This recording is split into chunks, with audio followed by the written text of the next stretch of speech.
Hey, bonjour tout le monde, bienvenue dans une nouvelle vidéo. Aujourd'hui, je vais faire le preview des Capitals de Washington. Sans plus tarder, on va voir qu'est-ce qu'ils ont fait la saison passée. La saison passée, pour les statistiques des joueurs, les joueurs avec le plus de points, c'était Alexander Ovechkin avec 90 points, Kuznetsov avec 78 et John Carlson avec 71. Vraiment très bonne saison pour Ovechkin, encore une autre saison incroyable. Comme il nous montre qu'à chaque année, même avec la vieillesse, ça descend pas. Comme on peut voir, il a encore marqué 50 buts, Kuznetsov avec 24 et Wilson avec 24. Comme on peut voir, Ovechkin ne ralentit pas, c'est vraiment incroyable. Moi, je pense qu'il va battre le record de Gretzky dans quelques années. Pour les passes, on a Kuznetsov avec 54, désolé, avec Carlson avec 54 et puis Ovechkin avec 40. Donc on peut voir qu'Ovechkin ne fait pas juste marquer des buts, il fait des passes aussi. Vraiment une excellente saison de sa part cette année.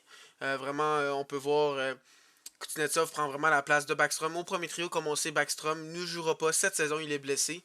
Donc on voit qu'ils ont un bon remplacement sur le premier trio. Ensuite de ça, pour les gardiens de but, ils ont complètement changé leur gardien de but. Ils sont allés chercher deux excellents gardiens de but. Darcy Kemper, la saison passée, il a vraiment prouvé qu'il était un gardien élite. Moi, je le savais parce qu'il y avait des bonnes statistiques avec Arizona, donc avec Colorado, ça a été encore mieux. Il y a eu 921 de pourcentage d'arrêt et 21 goal save above expected, qui est vraiment extraordinaire. Vraiment très très bon, même que je trouve qu'il est underrated quand on a parlé du Vizina. La saison passée, on n'en a pas assez parlé de Kemper. Mais après ça, dans les séries, ça a un peu moins bien allé, mais ça a été assez bien pour gagner la Coupe cette année. Donc, je pense pas qui va s'en vouloir ou qui va être fâché sur ses performances. Je pense pas que Colorado va s'en plaindre non plus. Ensuite de ça, le deuxième gardien, c'est Charlie Lindgren. 958 de pourcentage d'arrêt. C'est juste vraiment incroyablement fantastique. 958 de pourcentage d'arrêt. Pour vrai, c'est vraiment juste miraculeux, honnêtement. Ensuite de ça, il y a 4.5 de goal save above expected. Puis là, tu te dis, s'il y a 958 pourcentage d'arrêt, mais seulement 4.5, il y a quelque chose qui marche pas. Il devait jouer derrière une défensive fantastique. Non, c'est parce qu'il a seulement joué 5 parties. Donc, avoir 4.5 de goal save above expected dans seulement 5 parties, c'est vraiment très très bon. C'est quasiment un but de plus arrêté qu'est-ce qui est supposé laisser rentrer. Vraiment, il a connu une saison vraiment fantastique. Mais là, on veut savoir s'il va être capable de le faire sur une vingtaine, trentaine de matchs. Un peu plus de matchs que 5 parties. Donc, si ça va pas bien sur long terme, ils ont aussi Zachary Foucault qui est quand même bien fait dans les quelques parties qu'il a joué. Donc, l'équipe, eux, qu'est-ce qu'ils ont eu cette saison? Ils ont fini avec 100 points. Donc, 44 victoires, quatrième dans la métropolitaine. Ils ont fait les séries avec un wildcard spot. Il a fini 13e de la Ligue nationale. Les unités spéciales, on voit qu'en avantage numérique, il y a eu pas mal de problèmes avec 18,8%. C'est vraiment étonnant avec un gars comme Ovechkin qui est un pro du one-timer sur l'avantage numérique. C'est ça, désavantage numérique, ça a été mieux. 12e de la Ligue nationale, ça pourrait être mieux pareil, mais à 80,4. C'est ça pour les buts pour 10e de la Ligue, 275. Donc si on voit qu'ils sont 10e pour les buts, mais 23e en avantage numérique, donc on voit qu'ils sont capables de marquer des buts à 5 contre 5. Donc le problème vient plus de l'avantage numérique. Il faudrait peut-être qu'ils améliorent l'avantage numérique. Un truc qui devrait travailler là-dessus. Ensuite, dessus, les buts contre avec 245, 12e. Et leur gardien qui avait Samsonov et Vanecek n'avaient pas connu de très très bonnes saisons. Donc on peut voir que le jeu défensif était quand même pas si pire, mais ça pourrait être amélioré. Vraiment, cette équipe-là était plus vers le bas des équipes qui étaient en série. Il n'y avait rien de fantastique. Ils sont pas premiers pour les buts contre ou premiers pour les buts pour. Comme il y a eu vraiment du travail à faire pour être vraiment encore plus élite. Ensuite de ça, le general manager, le GM, c'est Brian McClellan. Et le head coach est Peter Laviolette. Peter Laviolette est un très bon coach. Ensuite de ça, les départs qu'ils ont eu cette année, ils ont eu les deux gardiens Vitek Vanecek et Ilya Samsonov. Les deux sont partis. Ils ont remplacé par Kemper et Lindgren. Et à la défensive, Justin Schultz qui est signé avec le Kraken de Seattle. Les arrivés, ils ont Dylan Strome pour remplacer la blessure de Backstrom qui ne jouera pas de la saison. Connor Brown, Darcy Kemper et Charlie Lindgren. Je trouve que c'est des excellents ajouts qu'ils ont fait cette off-season. Euh, donc, l'aliment partant que moi je vois avoir pour cette équipe-là. Le premier trio, c'est Alexander Ovechkin, Evgeny Kuznetsov et TJ Oshie. Un excellent premier trio qui commence à être un peu plus vieux, mais je pense qu'ils sont encore assez très très bons. Deuxième trio, revampé avec Connor Brown, Dylan Strome et Anthony Manta. Un deuxième trio un peu plus à prouver, surtout avec un centre comme Dylan Strome, qui a plus à prouver en étant sur un top 6. Ensuite de ça, troisième trio, Connor McMichael, Lars Eller et Marcus Johansson. L'harceleur, excellent centre de troisième trio. Moi, je pense que c'est sa place parfaite, un troisième trio. Ensuite de ça, Connor McMichael, je l'ai mis là, mais je pourrais voir Connor Sheary à sa place. Si McMichael, ça marche pas en début de saison, Sheary pourrait y aller.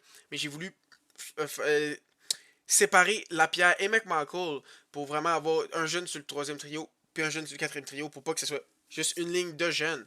Donc, quatrième trio, c'est Connor Sheary avec Hendrix Lapierre et Cornet Hathaway. Honnêtement, Hendrix Lapierre, moi, je suis vraiment un très grand fan de lui. Je pense qu'il peut faire des bonnes choses. Mais peut-être, je sais pas si sur un quatrième ça va marcher, mais je le voyais pas aller plus haut. Un très bon forward group, mais rien d'exceptionnel. Ensuite de ça, en défense, il y a la première paire, c'est Martin Fairvary avec John Carlson. Ensuite de ça, c'est Dimitri Orlov et Nick Jensen. Suivi de la troisième paire, c'est Eric Gustafsson et Trevor Van Riemsdyk. Une défensive que moi je considérais de correct. John Carlson, un défenseur élite, très très bon, top 20 dans la Ligue nationale. Mais autre que ça, il n'y a vraiment rien qui m'impressionne avec cette défensive. C'est un des points négatifs que je reproche à cette équipe. C'est une défensive correcte, mais sans plus pour moi. Ensuite de ça, dans les buts, il y a Darcy Kemper et Charlie Lindgren. Pour moi, un des meilleurs duos de la Ligue nationale. J'adore Darcy Kemper et Charlie Lindgren. Sur les peu de matchs qu'il a joué, il nous a prouvé qu'il était très bon. Mais on va voir qu'est-ce qu'il peut donner vraiment en étant un backup régulier. Mais vraiment, autre que ça, vous allez dire, il est où Tom Wilson? Tom Wilson, il est blessé. Il va peut-être commencer la saison, c'est pas sûr. Il est supposé revenir vers le mois d'octobre-novembre. Donc, il va juste manquer quelques temps. Ça va pas être très long. Et si je le vois dans l'alignement, je le verrai sur un des deux premiers trios. À la droite, ensuite de ça, je mettrais Manta à la place de Connor Brown.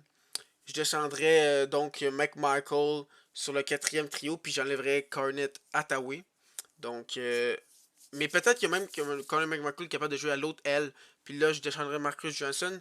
C'est à voir comment tu gères ton équipe. Mais ouais, je le verrai sur un top 6.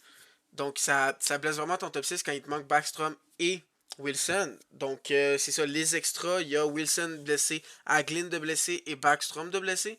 C'est ça, les deux autres. Il y a Backstrom et Down qui eux sont pas blessés. En défense, il y a Erwin qui est blessé dans les buts. Foucault, comme j'en ai parlé un peu plus tôt. Donc, les recrues que je vais faire à l'alignement, il y a Hendrix Lapierre. Je pense vraiment que c'est le temps qu'il fasse le saut. Il a joué un peu quelques matchs la saison passée. Mais moi, je pense que là, il est prêt à faire le saut dans l'équipe sur un poste régulier. Donc, les prédictions pour les points que j'ai la saison prochaine pour les Capitals de Washington. J'ai pour les points Ovechkin avec 81 points. Ensuite de ça, je le vois encore avoir 50 buts. Pour vrai, la façon qu'il marque des buts, c'est juste incroyable. On dirait que ça diminue pas. Ensuite de ça, pour les passes, c'est Kuznetsov avec 55. Un peu comme la saison passée. Je le vois avoir une saison similaire. Et là, pour ma prédiction, est-ce que je les vois faire les séries? Honnêtement, ils pourraient faire les séries et je serais pas surpris.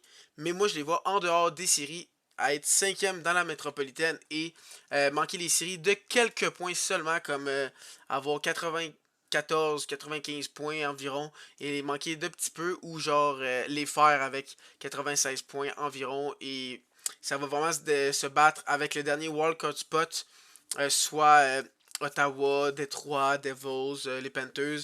Ils vont tous avoir une bataille pour ces deux wildcard spots. Donc, vraiment, je trouve que les Capitals, j'ai oublié de donner mes notes pour chaque aliment. Si pour l'attaque, je devrais donner une note, ça serait un B+.